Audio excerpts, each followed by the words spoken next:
creyentes que han sido víctimas de una mala o de una carente enseñanza. Y a veces hay personas que han venido a la iglesia, que ya han estado en otras congregaciones y vienen con sus mañas y vienen con sus carencias, y cuando caen en una iglesia como esta, pues ya empiezan, ¿verdad?, las comparaciones. Es que a mí me dijeron que, y ustedes dicen que, es que resulta que yo allí hacía esto y ustedes no sé qué. Y yo creo que lo mejor que puede haber en la vida es una enseñanza sana, de tal manera que podamos ser creyentes sanos y no personas fluctuantes ni emocionalistas, sino personas bien equilibradas, personas con las cuales el Señor pueda tratar y pueda usar en cualquier momento.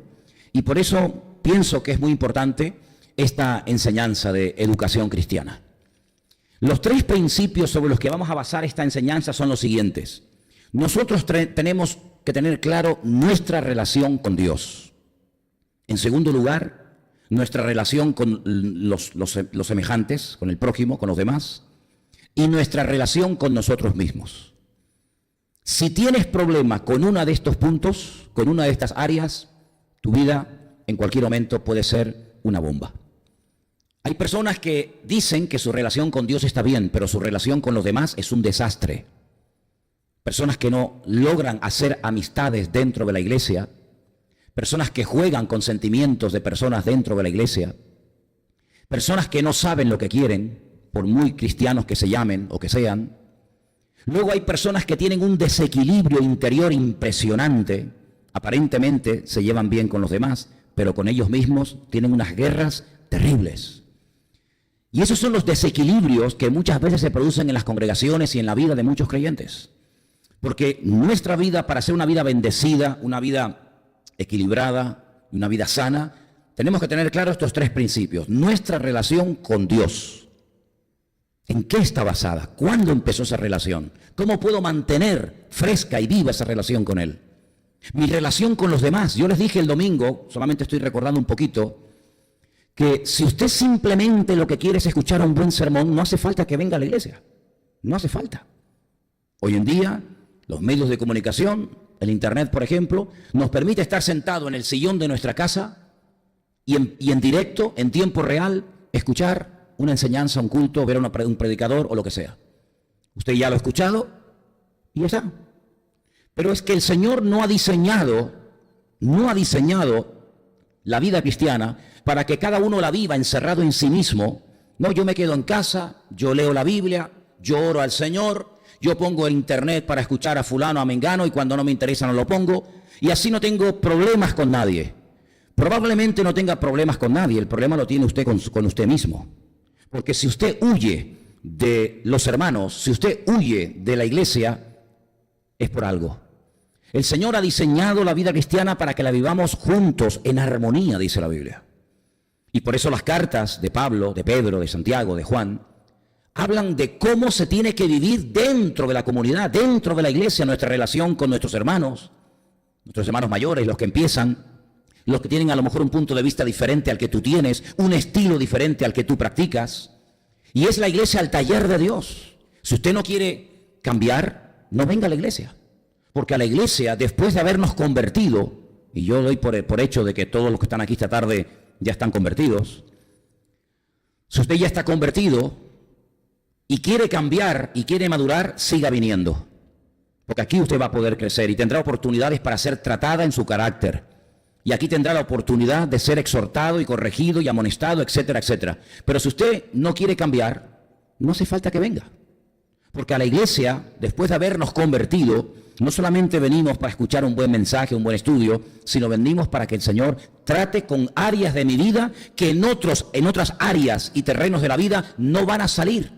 Pero es en la iglesia, en el roce, en el trato con los hermanos, donde van a salir cosas que el Espíritu Santo va a permitir que surjan, que salgan a la luz, para que ahí te conozcas a ti mismo y te des cuenta de lo verde que estás o de lo maduro que estás en un área o en varias áreas determinadas de tu vida. A la iglesia no solamente se viene a mejorar, una cosa es mejorar y otra cosa muy distinta es cambiar. Hay gente que ha mejorado, pero no ha cambiado. Ahora, nuestra relación con Dios no empezó el día que nacimos. Yo sé que por ahí hay una enseñanza y por ahí hay algunos que dicen de que todos somos hijos de Dios. Y se dice muchas veces que todos somos hijos de Dios. Pues según la Biblia, y lo vamos a ver ahora, nuestra relación con Dios, con el Creador, no empezó desde la cuna.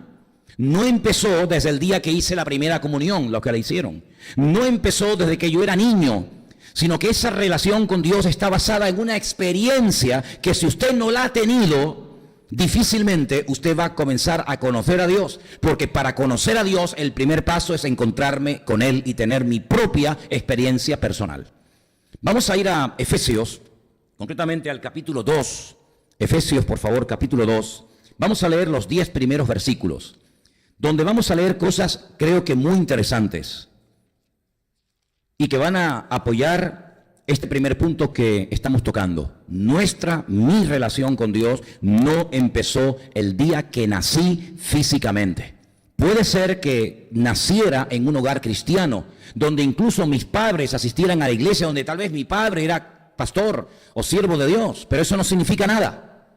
La relación con Dios es una relación, tiene que ser una relación personal. De nada sirve que tus padres sean muy buenos creyentes o malos creyentes. Si tú no tienes tu propia relación con Dios, algo te falta, y por eso después no recibes lo que al Señor tanto le gustaría derramar sobre tu vida.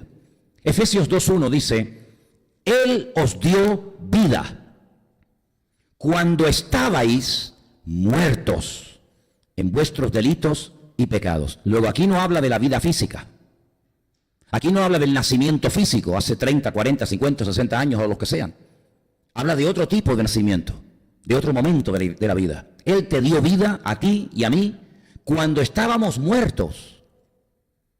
Y lo que nos había matado, lo que había producido esa muerte en nosotros, eran nuestros pecados, nuestros delitos, las transgresiones que habíamos cometido delante del Señor. Eso nos tenía muertos, totalmente separados, excluidos de nuestra relación con Dios.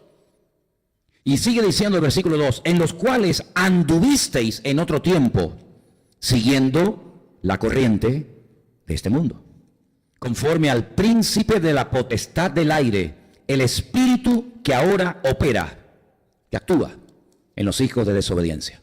Aquí en ningún momento se menciona hijos de Dios, sino fíjate el calificativo que aparece, hijos de desobediencia, entre los cuales también todos nosotros vivimos en otro tiempo. Escucha bien estos 3 puntos: los deseos de nuestra carne, segundo, haciendo la voluntad de la carne, y tercero, de los pensamientos. Y éramos por naturaleza hijos de la ira o de ira, lo mismo que los demás. Menciona hijos de desobediencia como sinónimo de inconversos. También menciona la expresión hijos de ira como expresión también de inconversos.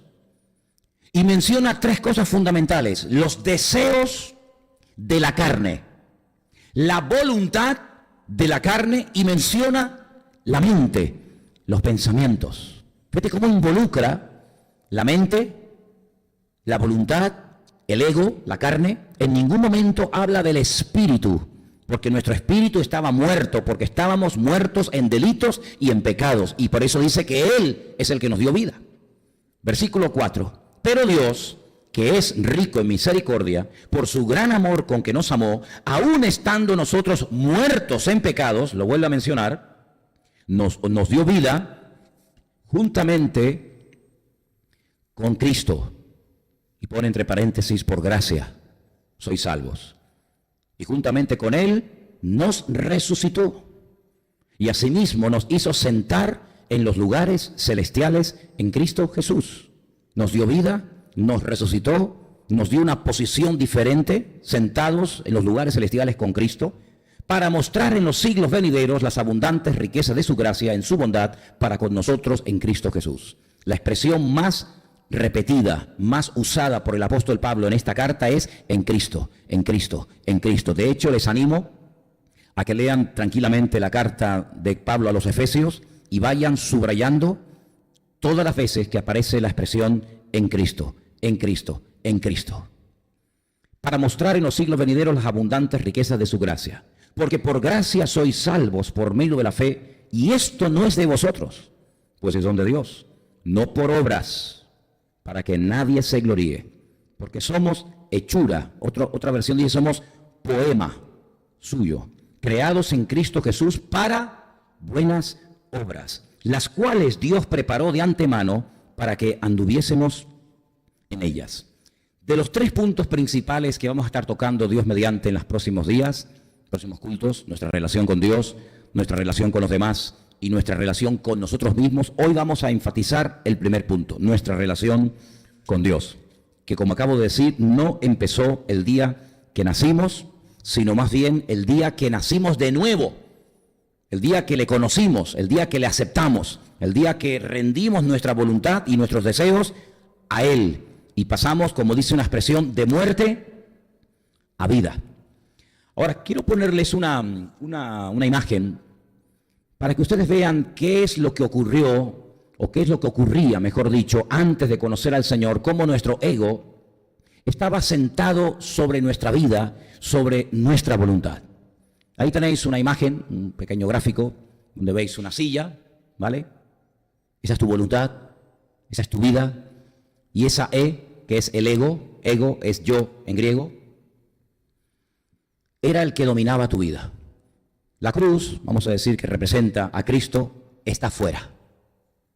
Eso es lo que el apóstol Pablo dice, que nuestra voluntad, la voluntad de nuestra carne, no la voluntad de Dios, nuestra voluntad. Aquí hay 2 voluntades, la voluntad de Dios y mi propia voluntad.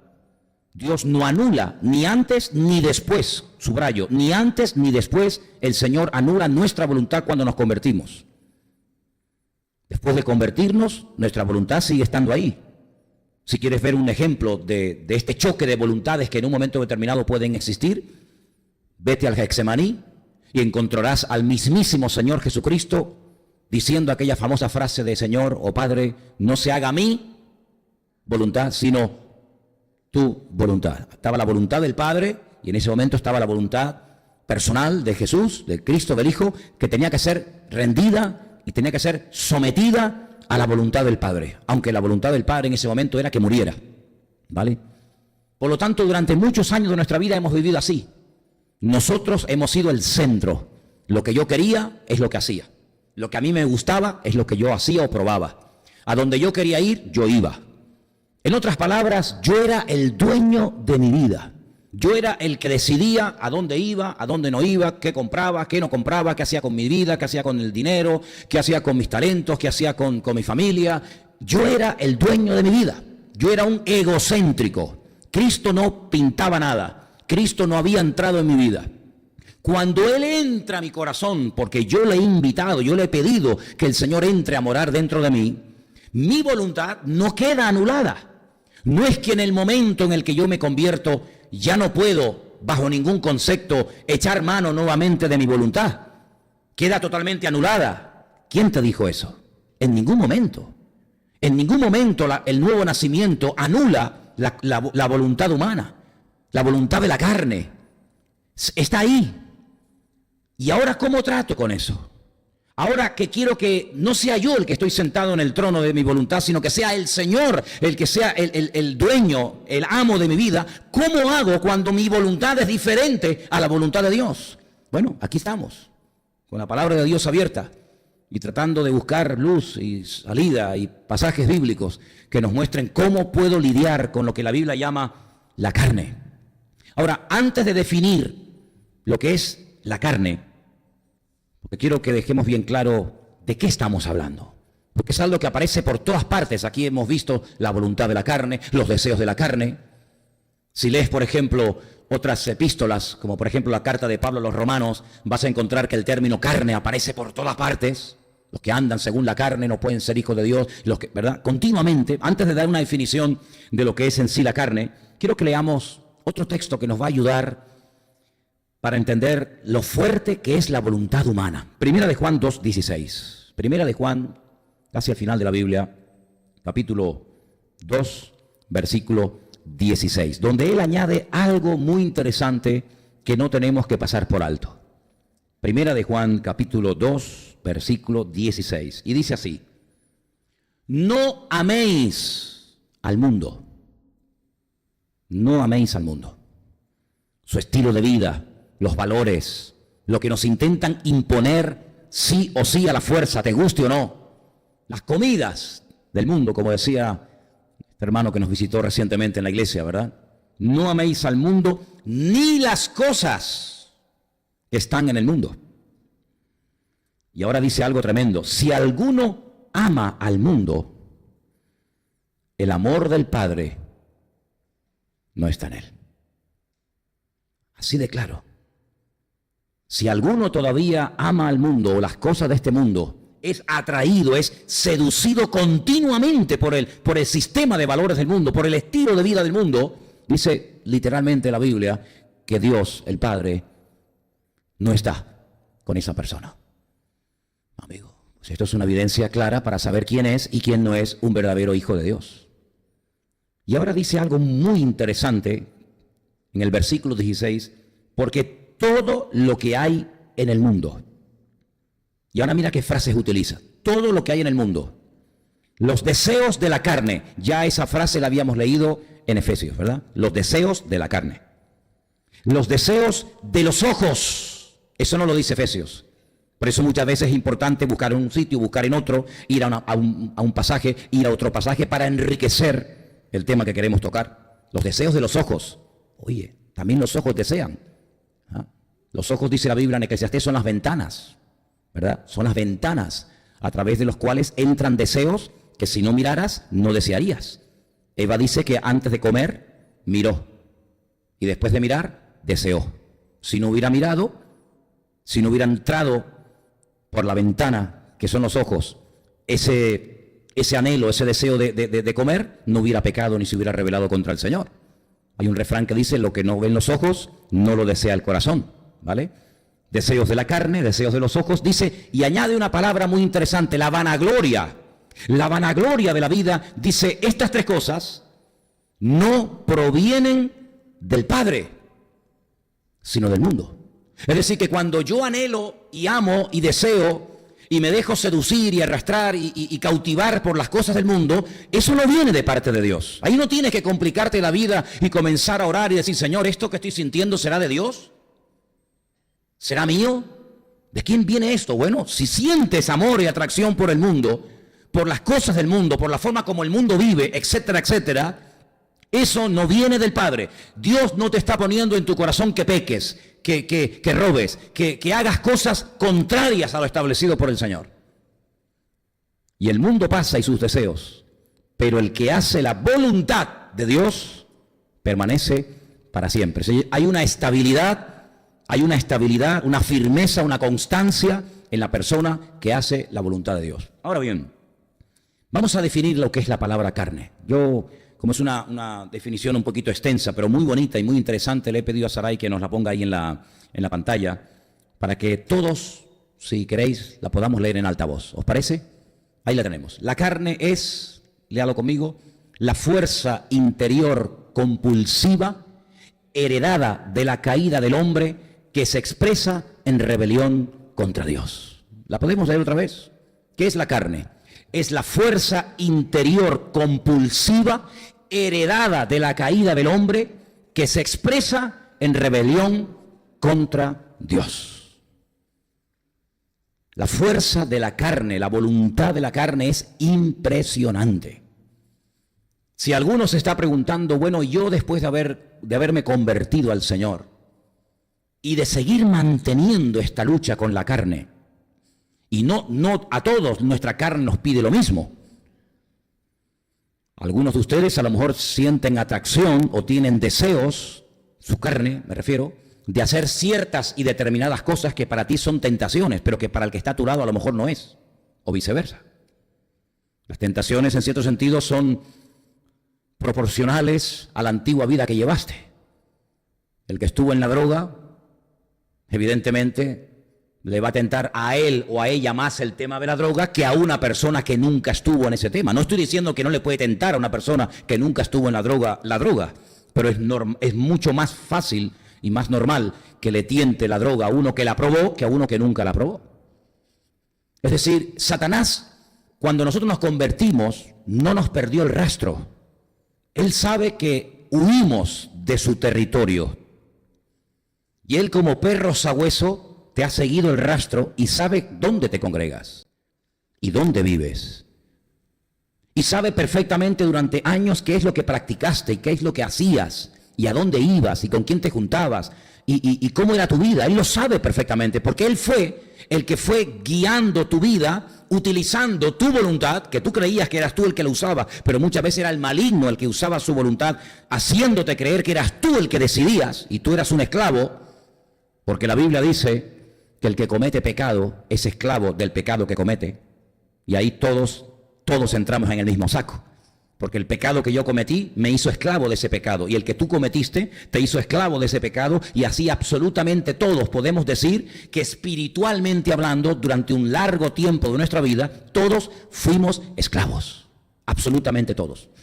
Lo que pasa es que la vida pecaminosa de algunos era mucho más visible o notoria que la de otros que parecían mosquitas muertas, que no rompían un plato, pero delante de Dios todos absolutamente hemos pecado. Cuando nosotros nos convertimos al Señor, quiero reiterar esto y dejarlo bien claro, que la voluntad de la carne no queda automáticamente anulada, sino que ahora entras en una dimensión totalmente diferente. ¿Por qué? Porque antes, cuando tú no conocías la voluntad de Dios, cuando tú no conocías los designios de Dios, los principios del Señor, tú no luchabas contra la carne, sino que te rendías a la carne. Dice que seguías la corriente. Cuando tú te metes en un río, lo difícil no es ir a favor de la corriente. Lo difícil es ir en contra de la corriente. Si tú te metes en un río y te quedas quieto, la corriente te lleva. Tú no tienes que hacer nada. La corriente te lleva y a lo mejor te zambulliste, te metiste aquí y apareces a no sé cuántos kilómetros. Porque simplemente quedándote quieto, la corriente te lleva. Y en el mundo, antes de Cristo, la corriente, como dice Pablo, del mundo nos arrastraba y nos llevaba a cosas que nos gustaban y nos llevaba a experimentar y a probar cosas y sensaciones, y etcétera, que tal vez no habíamos pensado nunca que nos atraparían, pero que al final la realidad es que nos atraparon. Pero ahora en Cristo Jesús, ahora hemos encontrado que esa corriente, ese modo de vivir, esa forma de reaccionar no es la correcta. Y ahora te paras en medio del río y dices, no puedo seguir llevándome o dejándome llevar o arrastrar por la corriente. Ahora quiero ir en contra de la corriente, pero es que no puedo. Porque la corriente es tan fuerte que durante un tiempo aguanto. Pero hay un momento que me canso y me paro, y en el momento en el que te paras, te vuelve otra vez a arrastrar la corriente. Es como esas escaleras automáticas. Todos conocemos escaleras automáticas, ¿verdad? ¿Tú qué tienes que hacer para subir? Nada. Te subes, la escalera te sube. Pero ahora intenta ir a la inversa. Intenta ir a la inversa. Te das cuenta que quedándote quieto te lleva al contrario. Tienes que luchar en contra de esa corriente, en contra de ese movimiento que es adverso al que tú quieres llevar. Esa batalla y esa lucha nos va a durar toda la vida. ¿Cuántos dicen amén? Toda la vida. Y por eso es muy importante que tú reconozcas los diferentes enemigos con los cuales tú, a partir de tu conversión, te vas a enfrentar, que son 3 esos enemigos. Y esos 3 enemigos son los siguientes. Ahí los tenemos. Por una parte tenemos a Satanás, al diablo, el príncipe de la potestad del aire, el que no quiere soltar prenda fácilmente, el que te conoce perfectamente, a veces mejor que tú mismo, el que quiere llevarse el mayor número posible de almas al infierno juntamente con él, el que nunca va a reconocer que ha pecado, que se ha rebelado contra Dios, el que no soporta verte bien y bendecido, el que no quiere bajo ningún concepto de que tú vivas en victoria, porque él un tiempo de su vida vivió muy bien y perdió todo por su soberbia, por su pecado y por su orgullo, y él va a hacer todo lo posible, utilizando el elemento del mundo y de la carne. Y ahí están aglutinados los 3 enemigos que tenemos, Satanás, el mundo y la carne, para volver otra vez a llevarte a su terreno. Pero como sabe perfectamente que de la noche a la mañana uno no está arriba y mañana está abajo, él es como una especie de león, dice la Biblia, como león rugiente, que está siempre dando vueltas, tratando de encontrar la debilidad del momento. Por eso hay que ponerle las cosas difíciles al enemigo, porque el enemigo siempre está al acecho. Hay que ponerle las cosas lo más difíciles posibles para que él no lo tenga fácil, para que en un momento determinado me ataque. Cuando los animales en la sabana están todos unidos como una piña, los leones están agazapados, porque los leones saben perfectamente que no se pueden enfrentar contra una manada. Lo saben perfectamente. Por muy rápidos, por mucha fuerza que tengan, una manada junta como una piña es imposible. Pero cuando ellos atacan a la manada, lo que hacen o lo que intentan hacer es separarla. Y en el momento en que uno de los animales se aparta de la manada, si encima ya es mayor, o está enfermo, o tiene algún problema en una de sus patas, automáticamente es mucho más fácil atacar a uno y rodearlo que matar o atacar a 50 a la vez, lo cual es totalmente imposible. Satanás tiene las mejores estrategias del mundo para saber seducir y arrastrar a cada persona al terreno donde él quiere volverte a llevar. Ahora, para poder entender todo esto, hay que partir de la base de que todo esto que estamos hablando, los deseos de la carne, de los pensamientos, los deseos de los ojos, hay una palabra que define todo esto y es vanagloria. Fíjate qué interesante, vanagloria.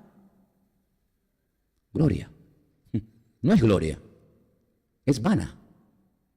Vanagloria, qué interesante. El adjetivo vanus es un adjetivo, vanus, significa nada, vacío. Y gloria, pues tiene que ver con fama, con éxito, con esplendor, con engreimiento. Y cuando juntamos el adjetivo vanus con el sustantivo gloria, creamos un nuevo término, vanagloria, como diciendo todo lo que puedas probar y todo lo que puedas tener, al final te va a crear vanus, te va a crear un vacío existencial impresionante. ¿Crees que has llegado a la cima? ¿Crees que ya has descubierto lo que por fin te va a hacer feliz en la vida? Y cuando lo has probado, es como si quisieras coger con una red agua y se te escapa y tienes que volver otra vez a empezar de cero, y ahí empieza la batalla y la lucha toda tu vida, toda tu vida, toda tu vida, y el último peldaño de la escalera es la muerte. Ya no hay nada más. Es una vana gloria. No es una gloria real, es una gloria efímera. Es un vacío impresionante, ese vacío que te deja el haber probado algo aparentemente tan extraordinario, y después de haberlo probado, después de haber empezado con aquello, después de haberte metido en ese terreno creyendo que ya eso era lo que tú necesitabas tanto, después resulta de que pierdes el control. Y esa es una de las características, y ese es uno de los ataques favoritos del diablo, hacerte sentir mal cuando pierdes el control. ¿Qué es lo que hace el diablo con el tema de la carne? Dios ha puesto en todos y en cada uno de nosotros deseos carnales naturales. Repito, deseos naturales o carnales naturales. Por ejemplo, comer. Dios no ha diseñado al ser humano para que viva sin comer, ¿verdad? ¿Estamos de acuerdo? ¿Cuánto podemos aguantar sin comer? Si no comemos, tarde o temprano moriremos. Así de claro. Pero ese deseo natural, creado por Dios y que Él mismo llenó, pues comiendo, puede convertirse en tu contra cuando pierdes el control sobre la comida y la comida te controla a ti. Y ahí encontramos gente con una ansiedad tan impresionante que lo que hacen es que se refugian en la comida. Y aquello que fue creado para que con acción de gracias participemos, se te convierte en algo que te domina hasta el punto que pierdes el control, comes de todo a cualquier hora, fuera de hora, basura, comienzas a tener todo tipo de problemas de la circulación, del corazón, del colesterol, de esto y de aquello, porque algo natural, al perder el control, se te vuelve en tu contra, y ahí entra la glotonería, y ahí entra el abuso, etcétera, etcétera, etcétera. O el otro extremo, ese deseo natural de comer, porque hay que comer para vivir, resulta que tú lo quieres anular. Y ahí te encuentras a personas que se niegan a comer y dicen, no quiero comer. Entonces tiene los dos extremos. En el centro, el deseo natural, hay que comer para vivir, no vivir para comer, ¿vale? Hay que comer para vivir. Pero un extremo dice, vamos a comer en exceso. Vamos a ir al otro extremo, y venga a comer, y venga a comer, y venga a comer. Y el otro extremo, ¿cuál es? No quiero comer. Y el diablo riéndose a carcajadas de este y de este, porque ha logrado un desequilibrio. Uno se muere de hambre y el otro se está matando lentamente, comiendo, pero se está matando lentamente. ¿Te das cuenta cómo Satanás puede llegar a utilizar incluso los deseos naturales de la carne para volverse en tu contra? Cada vez que nosotros violamos una ley establecida por Dios, corremos riesgo de perder nuestra vida. Te voy a poner un ejemplo bíblico para que veas cómo Satanás, utilizando una ley natural, quiso que Cristo la quebrantara, haciéndole creer que si la quebrantaba no le iba a pasar nada. Una de las tentaciones del diablo al Señor Jesucristo, ¿cuál fue? Súbete al pináculo del templo, lánzate al vacío, más de 70, 80, 100 metros de altura, que no te va a pasar absolutamente nada, sino que los ángeles van a venir y te van a sostener para que tu pie no tropiece en piedra. Haciendo una mala utilización, una manipulación de la Escritura, le intenta meter el dardo envenenado a Cristo en la mente de que si Él quebranta una ley que Él mismo creó y estableció, no le va a pasar absolutamente nada. Y el Señor, dándonos una lección de coherencia absoluta, le dice: apártate de mí, Satanás. Al Señor tu Dios adorarás y a Él solo servirás. ¿Cómo que yo, para agradar a Dios y para impresionar a las multitudes, tengo que quebrantar una ley, la ley de la gravedad, lanzándome al vacío cuando yo mismo he establecido esa ley? Es ir en contra de algo natural, es ir en contra de algo establecido. Y cada vez, si tú quieres reconocer si esa voz que oyes viene de Dios o viene del otro o de ti mismo, tienes que hacerte esta pregunta: ¿esto es algo natural o esto es algo antinatural? ¿Esto es una ley establecida por el Señor, eterna y universal? ¿O esto es un disparate que me quiere a mí llevar a una locura, pasando por encima de leyes que mi Dios y mi Creador ha diseñado? Lo más probable es que si tú te subes a lo alto de un edificio y te tiras abajo, lo más probable que es pues que te mates. Lo más probable. Pero es que tengo mucha fe. Pero es que el Señor es mi pastor. Todo lo que tú quieras.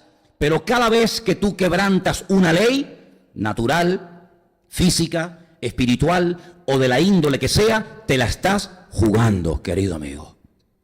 Porque las leyes que Dios estableció son para el orden.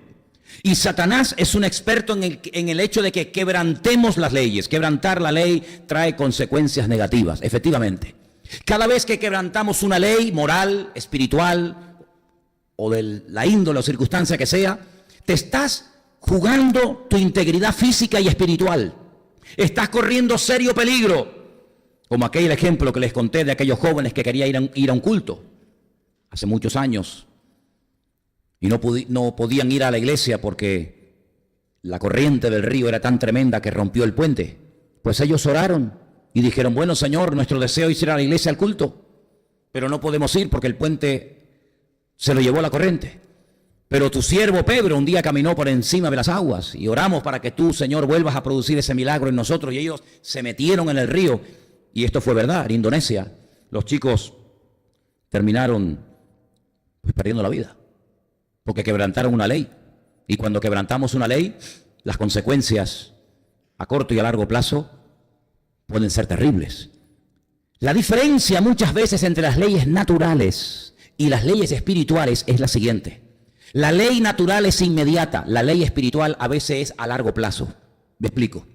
Si usted se sube a lo alto de un edificio y se lanza, la ley de la gravedad inmediatamente te va a demostrar que el hombre no ha sido diseñado para flotar, sino que todo cuerpo es atraído hacia la tierra y te vas a matar. Pero las leyes espirituales, como por ejemplo esa que dice: el alma que pecare, esa morirá, no son de cumplimiento inmediato. Y esa es la falsa seguridad que le produce a nuestra carne el hecho de decir: he pecado y no me ha pasado nada. No es como cuando me subo a lo alto de un edificio y me lanzo y me mato y me aplasto contra el suelo. Es una ley inmediata. Yo doy gloria a Dios y creo que todos nosotros, si somos conscientes, deberíamos esa tarde decir: Señor, gracias, porque tus leyes espirituales en la mayoría de los casos no son de cumplimiento inmediato. Porque si nosotros hubiéramos muerto el día que pecamos, pues ninguno de nosotros hubiéramos podido llegar hasta el día de hoy y hubiéramos podido conocer al Señor. Esa fue la falsa seguridad, la falsa confianza que tal vez Eva sintió cuando pecó contra Dios y vio que lo que Dios le había dicho, que el día que pecares morirás, cuando ella vio que no murió, es como que se viró al diablo y le dijo, oye, tú tenías razón, es verdad, tú me has dicho que no voy a morir y he comido y no me he muerto. Entonces, ¿qué pasa? Tú me has mentido. Y ahí entra la lucha entre la carne y el espíritu. Pero eso es por la misericordia de Dios. Es decir, la rebelión y el pecado no anula la ley divina, sino que Dios es misericordioso para que desde que peco, el Señor me da un margen de tiempo para que reconozca, pida perdón y vuelva a ser restaurado en mi relación. Por lo tanto, no quebrantes las leyes establecidas por el Señor, porque tarde o temprano las consecuencias van a ser terribles. Satanás es el rey del desorden. Satanás es el rey del desorden. Él ha roto todos los límites habidos y por haber. Él ha sido capaz. La desfachatez del diablo es tan inmensa que ha sido capaz de decirle a Adán y a Eva, Dios os ha mentido. De llamar al mismo Dios mentiroso. No moriréis. De llevarle la contraria al Señor y de decirle a Adán y a Eva, o mejor dicho a Eva y después ella a su marido, lo que pasa es que Dios sabe que el día que comáis de este árbol seréis como Él. Y Él no quiere competidores, Él no quiere vuestra prosperidad, Él no quiere vuestra bendición. Y por eso os pone límites, porque no quiere que nadie sea como Él y le haga sombra. Trata a Dios de mentiroso, trata a Dios de injusto y trata a Dios de abusador. ¿Por qué no quieres que sea como tú? ¿Por qué no quieres que crezca y me eleve como tú? Y Eva y también Adán le creyeron a Satanás y comienza una era de desorden y de anarquía total y absoluta. Lo que en el capítulo 1 se había ordenado, en el capítulo 3 se vuelve a desordenar. Lo que en el capítulo 1 se había separado, en el capítulo 3 se vuelve a juntar. Lo que en el capítulo 1 se estableció como parámetros y como marco donde Dios actúa, en el capítulo 3 se rompen todas las normas y entonces el hombre, en vez de estar bajo la cobertura de su Creador, haciendo la voluntad de su Creador, le da rienda suelta a su propia voluntad y a menos que nosotros nos convirtamos a Cristo, nuestra voluntad es mucho más poderosa porque tu voluntad se ha rendido a un ser tremendamente poderoso como ha sido Satanás durante generaciones hasta que Cristo, gloria a Dios, lo venció en la cruz del Calvario. Cuando tú te conviertes, la carne no se va a someter a tu conversión. Tus deseos carnales, tus malos pensamientos, tus hábitos, las cosas malas que hiciste, como tú te has convertido, automáticamente la carne se posta y te rinde pleitesía y te dice, ay, perdóname, a partir de ahora no te voy a complicar la vida. A partir de ahora, perdóname, ahora veo que eres cristiano, me voy a estar quietecita. La carne, tengo por aquí una frase que vamos a poner en la pantalla porque me gustó mucho. La carne no puede ser reformada ni mejorada. ¿Lo podemos leer juntos? Nuestra carne no puede ser, ¿qué? Ni reformada ni mejorada. Dígaselo a que está a su lado por si no se ha enterado. Ni reformada ni mejorada, al contrario. Vayamos a Gálatas capítulo 5, por favor. Gálatas capítulo 5, para que ustedes vean lo que la Biblia llama las obras de la carne. Hombre, difícilmente creo que te vas a sentir identificado con todas las que voy a mencionar. Pero seguro que mientras yo las leo, alguno dirá, con esta sí, con esta no. Con esta un poquito, con esta un muchito. Gálatas 5. Versículos del 19 en adelante. Ese ruido de páginas de la Biblia es muy bonito, ¿eh? Ese ruido de páginas de la Biblia está muy chulo. Manifiestas son las obras de la carne. Manifiestas, no dice ocultas. ¿Y cuáles serán? ¿Tú las sabes? No, no sé cuáles son. No, son evidentes. Se ven, son manifiestas, ¿no? Se han dado a conocer. No están ahí ocultas, que nadie se entere. son manifiestas, las puedes ver a kilómetros, y son las siguientes. Las obras de la carne son adulterio, fornicación, inmundicia, lascivia, idolatría, hechicerías, enemistades, pleitos, celos, iras, contiendas, disensiones, herejías, envidias, homicidios, borracheras, orgías y cosas semejantes a estas, acerca de las cuales os amonesto, como ya os lo he dicho antes, que los que practican, esa es la palabra clave, los que practican asiduamente, frecuentemente, los que practican tales cosas, no van a heredar el reino de Dios. Vamos a leerlas otra vez, pero voy a pedirles que me hagáis el favor de ir contándolas. A ver cuántas menciona. Voy a leerlas otra vez. Manifiestas son las obras de la carne, que son adulterio, fornicación, inmundicia, lascivia, idolatría, hechicerías, enemistades, pleitos, celos, iras, contiendas, disensiones, herejías, envidias, homicidios, borracheras, orgías. ¿Cuántas van? 16, 17. ¿Alguno cuenta alguna más, alguno menos? Más de una docena, ¿sí o no? Hay otra lista en Romanos. No la vamos a leer ahora, tal vez en las próximas clases. Hay otra lista. ¿Cómo es posible que Pablo le escriba a una iglesia, porque la carta de Pablo la escribió a los hermanos de Galacia? ¿Cómo es posible que a hermanos a los cuales se les pretende ayudar en su crecimiento y en su desarrollo espiritual, en su educación cristiana, cómo es posible que se le hable a creyentes de adulterios, de orgías, de lascivias, de fornicación, de borracheras? ¿A cristianos se le puede hablar en estos términos? Hay cristianos que tienen tentaciones o tendencias o atracciones por estas 16 o 17, 18, 19, según a quien le pregunte, obras de la carne. ¿Creen ustedes que todavía existen en el siglo XXI cristianos que sean atraídos o seducidos por estas o algunas de estas manifestaciones de la carne? ¿Hay alguien aquí? ¿Hay alguien aquí entre nosotros que con toda esta enorme lista de obras manifiestas de la carne, tú digas, pues yo con esta todavía estoy luchando, o con esta, o con aquella? ¿Hay alguien así aquí? Por supuesto que sí. Por supuesto que sí.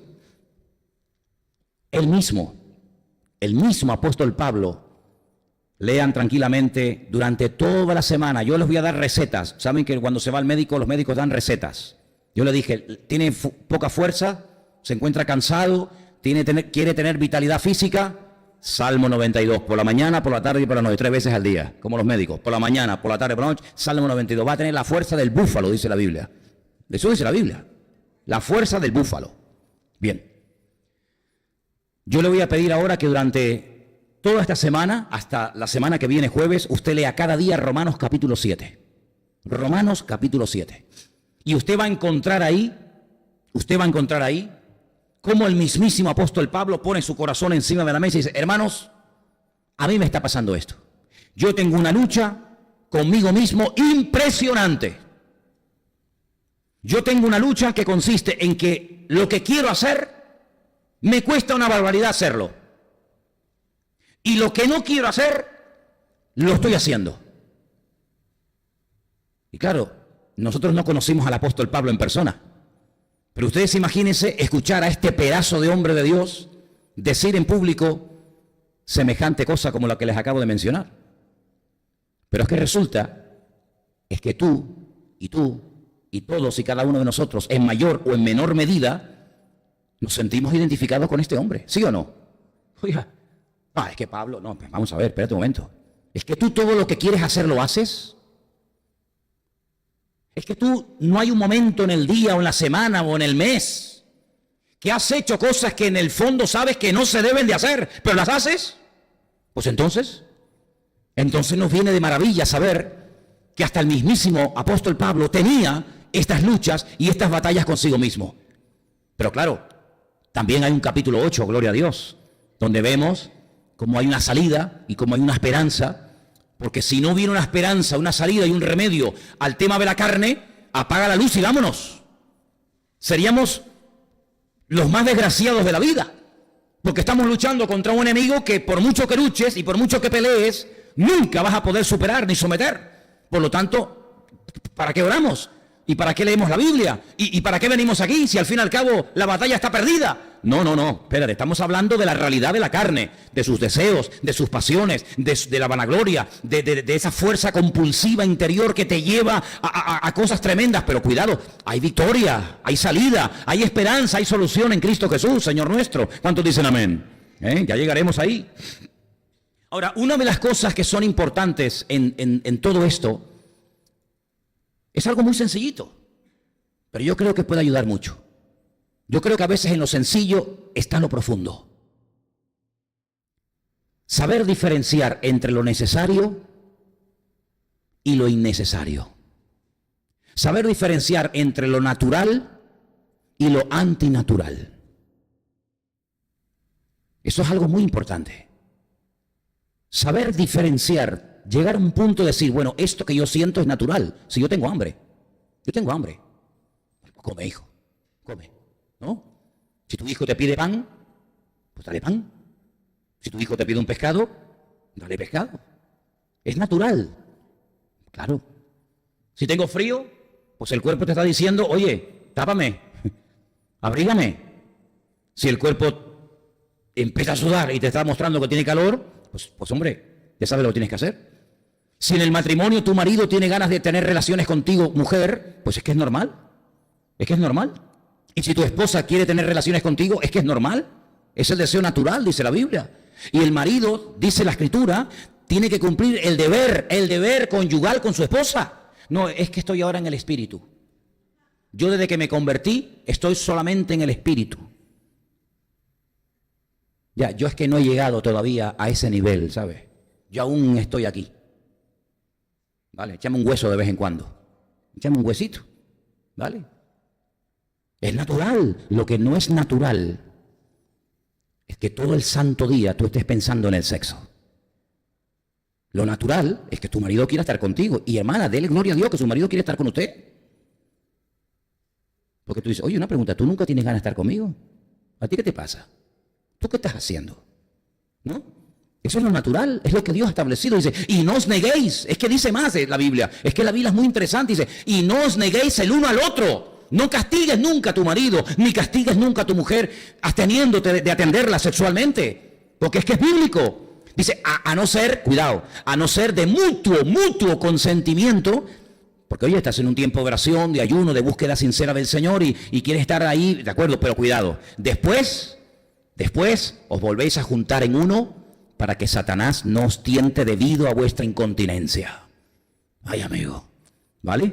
Porque lo natural es que el hombre quiera estar con su mujer y la mujer quiera estar con su marido. Pero lo que no es normal, como acabo de decir, es estar todo el santo día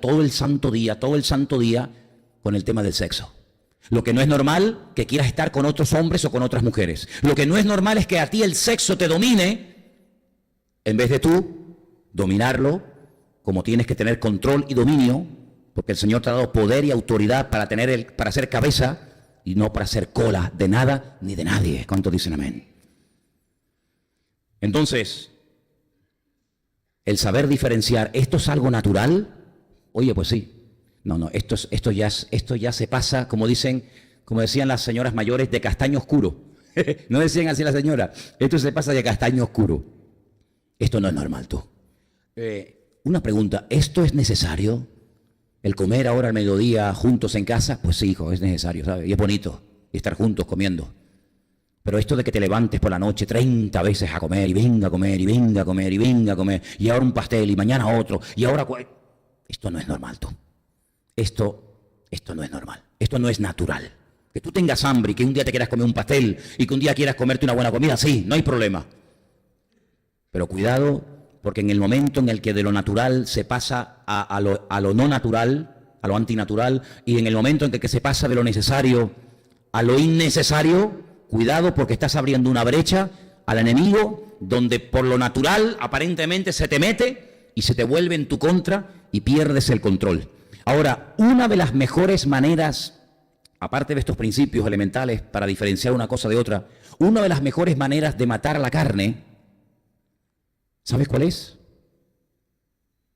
Lo natural es un reflejo de lo espiritual, ¿sí o no? Si tú a una persona no le das de comer, ¿qué le pasa? ¿Se muere? ¿Sí o no?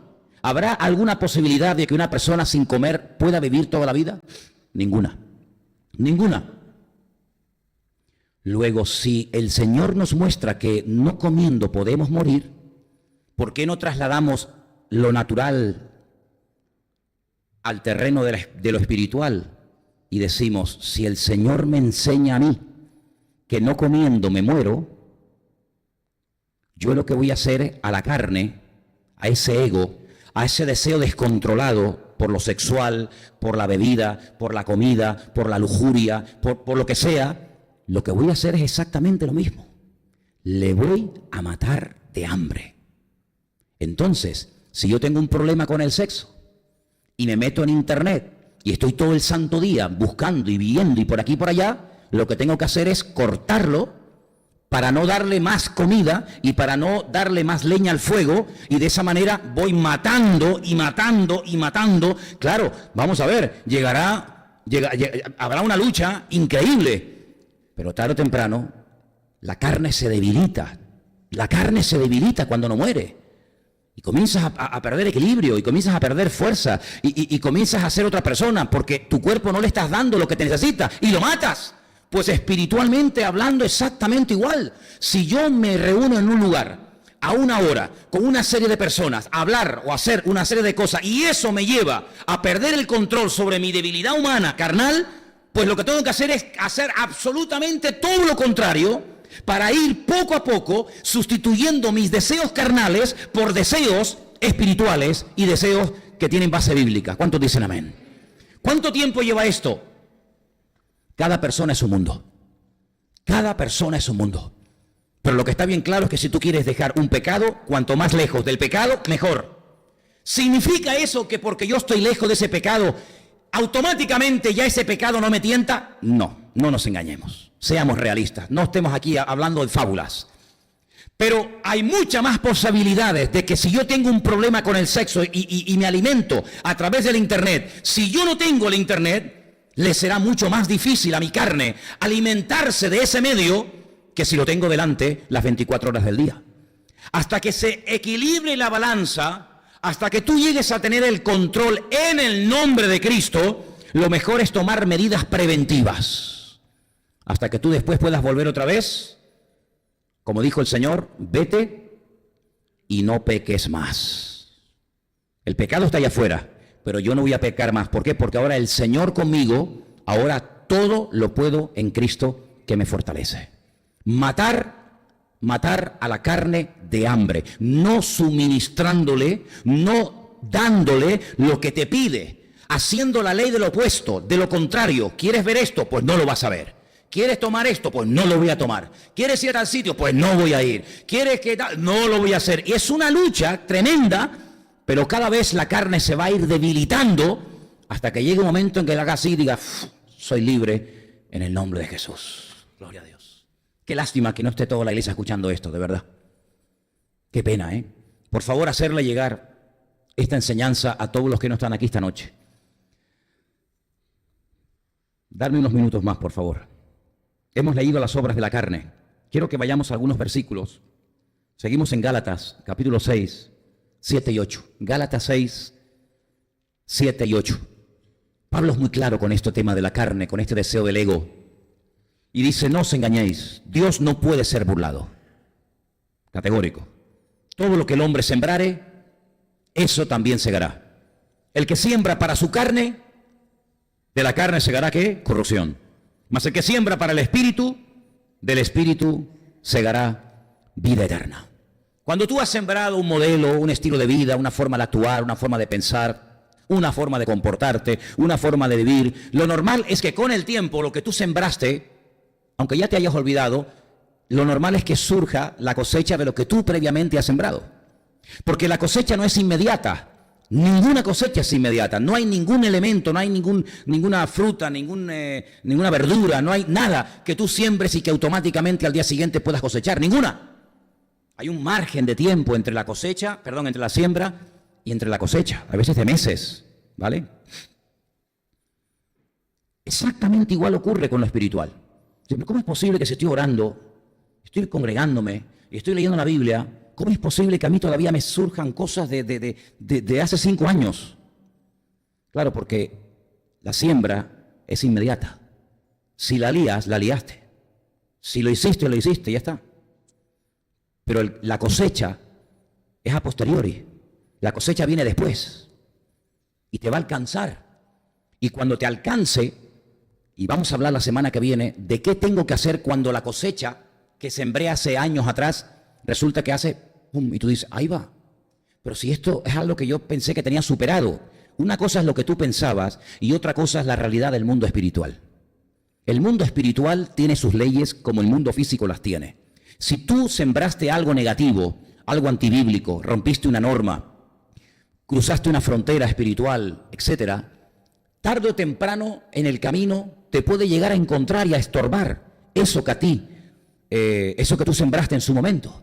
Entonces Pablo utiliza una expresión interesantísima que ya digo la semana que viene la vamos a analizar, y es: tomad toda la armadura de Dios para que podáis resistir, y añade, en el día malo. Y habiendo acabado todo, estar firmes. Y muchas veces se habla de la coraza y del escudo y del yelmo y de la espada, y hablaremos. Pero lo que quiero destacar es que esa armadura es para tenerla puesta en el día malo. Porque ya me contarás a mí qué armadura tenía el apóstol Pedro cuando dormía encadenado entre 16 soldados romanos. El hombre estaba durmiendo, el hombre no estaba orando, él no estaba ayunando, él no estaba buscando de Dios, él estaba plácidamente cumpliendo una ley natural, y es la de dormir, porque era tiempo de dormir. Pero el apóstol Pablo dice: poneos la armadura para el día malo. ¿Y cuál es el día malo? ¿Cuál es el día malo? Bueno, es que todos los personajes de la Biblia tuvieron su día malo. Y algunos, cuando vino su día malo, tenían la armadura, estaban preparados, pero otros no la tenían y cayeron. Y entonces la Biblia nos da medidas preventivas, nos dice lo que tenemos que hacer ahora para cosechar mañana. Así como yo sembré y estoy cosechando años más tarde aquello que sembré, resulta que en el mundo espiritual yo puedo comenzar ahora un trabajo de preparación y de siembra para que en unos meses mi vida pegue un vuelco tremendo. Y por eso el profeta Jeremías dice que hay momentos en los que hay que pararse y arrancar lo que planté, porque no se puede plantar cosas buenas, productos buenos, en tierra donde se sembraron cosas malas. Y hay a veces algunos que quieren sembrar el fruto del Espíritu en las obras de la carne, y se echa a perder lo uno y lo otro. Por eso es muy importante que de vez en cuando, y uno de los momentos que el Señor proporciona a la iglesia es el momento de la Santa Cena, donde dice: probaos, examinaos a vosotros mismos. Que ese sería el punto para estudiar las próximas semanas. Estamos ahora nuestra relación con Dios, luego vendrá nuestra relación con los demás y luego nuestra relación con nosotros mismos. Pero quiero leer para terminar 2 versículos más en Romanos 6:21. Romanos 6:21. Donde dice: pero ¿qué fruto tenéis de aquellas cosas de las cuales ahora os avergonzáis? Qué interesante pregunta, ¿verdad? ¿Qué fruto tenéis de aquellas cosas de las cuales ahora os avergonzáis? Porque el fin de ellas, ¿cuál es? Muerte. Y Romanos 8:13 dice: pero si vivís conforme a la carne, moriréis. Mas si vivís por el Espíritu, hacéis morir las obras de la carne. Mas si por el Espíritu hacéis morir las obras de la carne, viviréis. Luego hay una forma de potenciar la muerte y hay una forma de potenciar la vida. Hay una forma de alimentar a la carne y dejar que nos siga llevando cautivos para no obedecer a Cristo, Y hay una forma de matar a la carne de hambre para poder preparar el terreno para lo que yo el día de mañana quiero cosechar para la honra y para la gloria del Señor.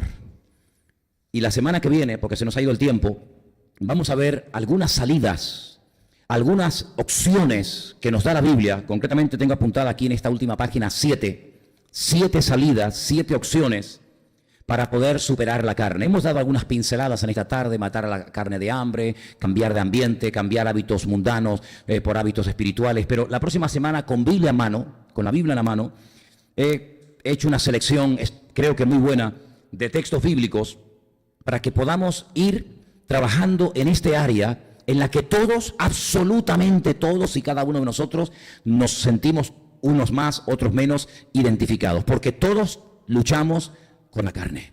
Unos porque tienen un deseo incontrolado por algunas cosas, otros porque tienen una falta de control y de equilibrio en otras áreas y determinadas de su vida.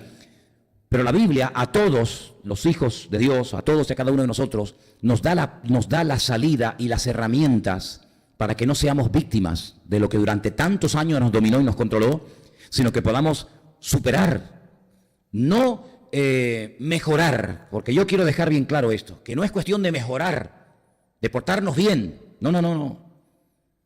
Es cuestión de cambiar. No queremos con estas clases de educación cristiana mejorar nuestros hábitos, mejorar nuestra forma de hablar, mejorar nuestro régimen alimenticio, mejorar nuestros hábitos y costumbres. No, yo no quiero mejorar, yo lo que quiero es cambiar. Porque lo mejor para mí puede ser lo peor para Dios. Yo he guardado tus mandamientos desde mi juventud, pero el Señor le dice: pero a ti te falta una cosa.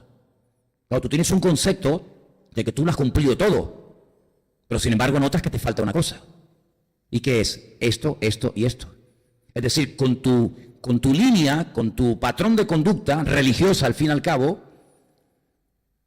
a lo que tú has llegado, a la conclusión a la que tú has llegado, es que la insatisfacción no ha desaparecido de tu vida. Por eso vienes a mí.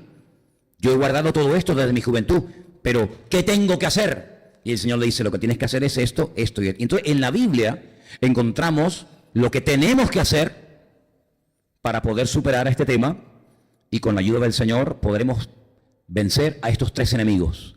Como vimos antes, al diablo, al mundo y a la carne. Y algunos dirán: pero si yo tengo que pelear contra el mundo y no amarlo, ¿por qué dice la Biblia que Dios lo amó? ¿Por qué dice la Biblia que Dios amó al mundo? Y lo amó de tal manera que no pudo quedarse de brazos cruzados, sino que dio a su Hijo. Y a mí me dice que no lo ame. ¿Y cómo Él lo amó? Porque en nuestras Biblias la palabra mundo es una sola. Y por el contexto yo tengo que saber a qué se está refiriendo el Señor. Pero gracias al Señor, en el texto griego en el que se escribió el Nuevo Testamento, hay diferentes palabras para saber a qué se refiere el Señor en Juan 3:16, cuando dice que de tal manera amó Dios al mundo. ¿Y a qué se refiere Juan cuando dice: no améis al mundo, ni las cosas que están en el mundo? ¿No? ¿En qué quedamos? ¿Lo amo o no lo amo? Nosotros a ese mundo, del cual hablaremos Dios mediante en las próximas clases, no tenemos que amarlo, ni sentirnos identificados, ni atraídos en ningún momento. Pero a la otra palabra que se refiere la Escritura, cuando dice que el Señor amó al mundo, a ese mundo sí que había que amarlo. Y había que hacer algo por él, ¿verdad? Entonces, repasen lo que han apuntado. Todo esto queda grabado. Ustedes pueden volver a verlo otra vez en internet, a través de YouTube, a través del Facebook de la iglesia. Pásenle este mensaje, esta enseñanza a través de, en fin, ustedes saben cómo, a otros hermanos que no han estado aquí esta tarde, que yo creo que les vendría muy bien la enseñanza. Lean los capítulos, los versículos que hemos leído durante esta noche, y Dios mediante el domingo, otra vez el domingo, si Dios quiere, volveremos a tener la tercera parte de educación cristiana. Tanto los jueves como los domingos, cuando yo esté aquí, yo voy a estar dando estas clases. La primera fue el domingo pasado, hoy es la segunda jueves, la tercera será el domingo, y cada vez, ya digo, que yo esté aquí, un jueves, un domingo, durante algún tiempo estaremos tratando de ser educados en las cosas del Señor. Amén, hermanos. Oramos en esta tarde, ¿les parece? Ahí donde estás, dale gracias al Señor por esta oportunidad de aprender, de crecer, de madurar, y que el Señor nos ayude a ir interiorizando poco a poco todas y cada una de estas verdades que hemos escuchado en la tarde de hoy. Hay mucho trabajo que hacer, muchas barreras que derribar, muchos gigantes que destruir.